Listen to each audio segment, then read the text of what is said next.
We first became roommates, but our connection got stronger as we realized our shared love of similar music. We went to concerts together and created innumerable memories. By our senior year of college, we were nearly inseparable, spending summers together in each other's houses whenever possible.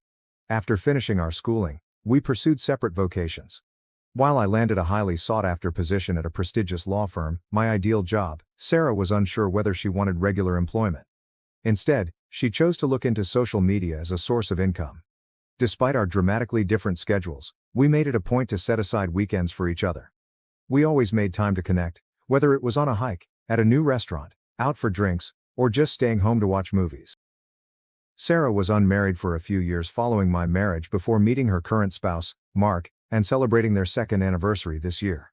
3 months ago, Sarah announced that she was pregnant, and I was overjoyed. I couldn't wait to watch my closest friend begin this new chapter in her life and hold her baby shortly. I was honored when Sarah entrusted me with organizing her baby shower because I would be the baby's godmother. After exploring numerous themes, we settled on yellow, Sarah's favorite hue. Throughout the planning process, I maintained regular contact with the caterer to ensure that everything was in order and that the cake arrived on schedule. As fate would have it, I had previously worked with the caterer for my brother's wedding, so it was easy to work with her again. I've only told a few family members and close friends about my difficulties, including Sarah. My husband and I eventually accepted that we might not be able to get pregnant. Rather than dwell on it, we decided to concentrate on our lives as a couple. Sarah openly referring to my husband as the father of her baby was a lie, but I couldn't help but be affected by her statements. My eyes welled up with tears, and I tried not to cry in front of everyone. Sarah jumped up laughing and playfully shoved her husband Mark, shouting, "I was just kidding, guys. This is all just a prank for my Instagram. I've put up cameras everywhere to capture all of your reactions." Although my heart grieved for my friend, I recognized how hurt my husband was and could not blame him for leaving. Mark must have recognized the gravity of Sarah's actions as he watched my husband walk out. He glanced at Sarah and responded, "I'm done. I'm done with your immaturity. We're done. I will love this child, but I can't be with you for 1 second longer." When Sarah heard this, she burst into tears, and Mark departed the gathering. We all glanced at each other in surprise, unsure how to respond.